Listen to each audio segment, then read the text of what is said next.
But I would like to extend you to call me Ronnie. So what I'm going to do is I'm going to turn this down. So I want you to remember only Ronnie. Monica got good for me. First, I would like to thank the NAACP and especially Mr. Gatson for inviting me here today to speak to all of you. Thank you very much. Before I begin, though, I would like to just take some time to talk to you about a few statistics before I get into what I'm going to say.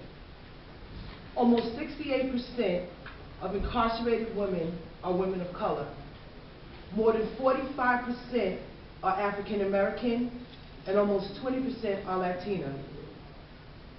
62% of women on community supervision, formerly known as parole, in New York State are African American or Latino. 77% of women under New York State custody for a one-time drug offense are women of color. 73% of New York's incarcerated women are parents, more than the 58% of men who are parents who are incarcerated. Approximately 12% of women in New York's prisons are HIV positive, a rate of infection that is double the men that are incarcerated, and higher, 80 times higher than the general public. 22% of women in New York's prisons have hepatitis C, a rate nearly double that for incarcerated men and over 14 times higher than the general public. An estimated 8 in 10 women have experienced abuse, child molestation, or rape, and an estimated 9 in 10 have endured physical or sexual violence in their lifetimes. In 2010, there were 1,636 women released from a correctional facility in New York State. So those are the facts. Incarcerated women are a forgotten population. For too long, both state agencies and community-based organizations have at the core of their programming men's programs. And what they do is they put a dress on a male's program and say, now we have women's services. There are 20 programs within the Department of Corrections. Only one of those programs are specific to women, and that is the Mother and Child Program in Bedford Hill Correctional Facility. The other program that they have is a trauma program. That program is in 5 correctional facilities and 1 in Albion. That's a female correctional facility. That program is ineffective at addressing the core issues that women have. First is a volunteer program, and second, they ask women to disclose very personal information. So a woman isn't going to feel readily wanting to volunteer their very personal information from their past of molestation, of rape, or domestic violence is not going to happen in those settings. DOCS fails to realize, and that's Department of Correctional Services, and now called Department of Corrections and Community Supervision, they fail to realize that these programs are not impacted long-lasting. They're good for the moment of time that a person is sitting in front of you, but when they leave, the program soon fades away. I am very pleased that the NAACP recognizes the need to have more comprehensive work with criminal justice. And I commend the efforts of the NAACP with Troy Davis. However, yesterday there were women released, black women, who left a hopeless situation to go into a more hopeless situation. And their needs are still unmet.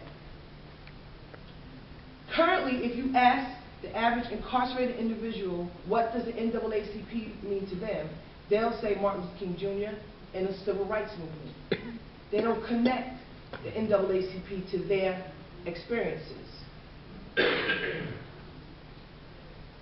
Along with the traumas from women's experience of being incarcerated, large majorities have past traumas and will more likely experience new traumas because the women must survive, and they must survive the best way they know how.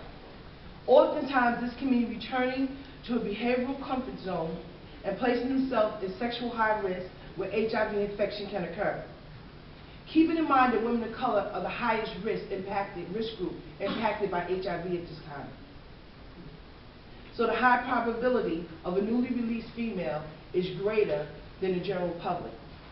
Many women who are not sex workers immediately return to criminal behavior because what they get upon release is $40 and a bus ticket and an inadequate transitional plan. These challenges face women more harshly than they do men.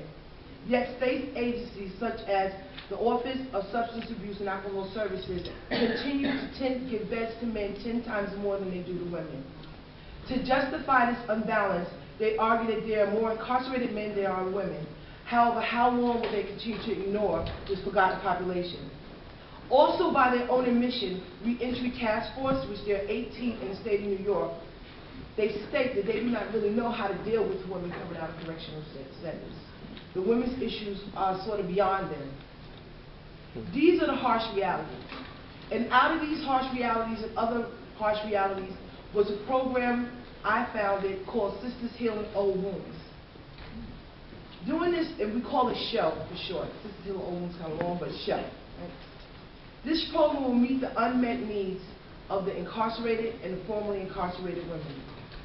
Our first order of business will be to provide dignity bags to every female coming out of Albion Correctional Facility. This month alone, Albion will release 36 women.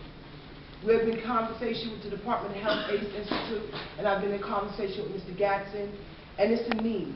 There's a service gap. Women don't have the basic personal needs. And in order to get them, once they get to the Port Authority or wherever they're going, upon release, the little $40 they had is gone. If they had to eat, it's an 8-hour ride from Albion to New York City. So by the time they get down to the city, they don't have any money. And I know so many women who got rearrested right there in the Port Authority because their situation was so dark that they never left that area. Wow. Those dignity packages will contain those feminine hygiene products. They will also contain information for linkage to the communities. We're going to target churches to be the drop-off center for them to pick up some of these items. We have overflow of them, and we're going to work comprehensively, sorry about that, with Carol Terrell, who's the AIDS Institute Religious Organization Director. So some of you may be looking at me right now saying, how do I know all this? What gives me the right to sit up here and say the things that I'm saying, or what certifies me to say these things? Well, I don't have a master's in anything, right? I don't have a PhD, nothing, right? Okay. I am, however, the chair of the New York State HIV Prevention Planning Group. I have been on the Prevention Planning Group now going into my 6th and last year. I have been on the Criminal Justice Committee, my time on the planning group, and I was co-chair of the Criminal Justice Committee for 4 years. More than that, my identity was taken from me by my own actions several times in my life. From 1990 to 1994, I was known as inmate number 90G734. From 2000 to 2002, I was known as inmate number 900G0092. And from 2003 to 2005, I was known as inmate number 03G0567. I am a formerly incarcerated woman. And Sisters Healing Old Wounds is an organization whose programs have been written by, created by, and implemented by other formerly incarcerated women, and it will stay that way. This program will never be watered down with anyone other than formerly incarcerated women.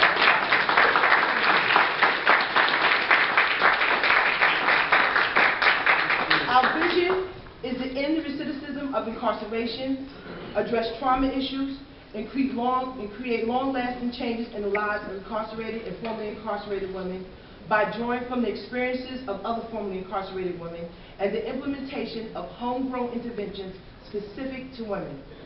Our visions are to see women not just obtaining a job, but having careers, not just getting a GED, but sitting in college courses, not just getting their kids back, but becoming parents.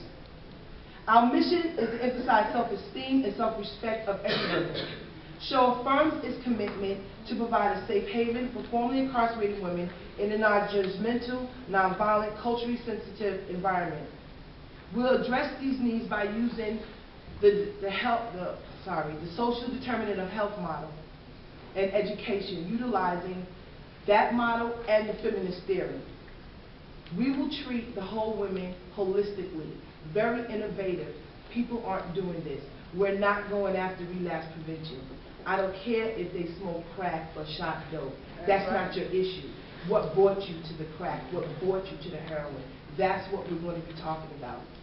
I would like to say that SHOW looks forward to partnering with the NAACP now and in the future. We appreciate the interest shown in the work, and we welcome the chance to be an example of how to effectively bring about significant change in the life of these women. Once again, my name is Ronnie, and thank you for listening.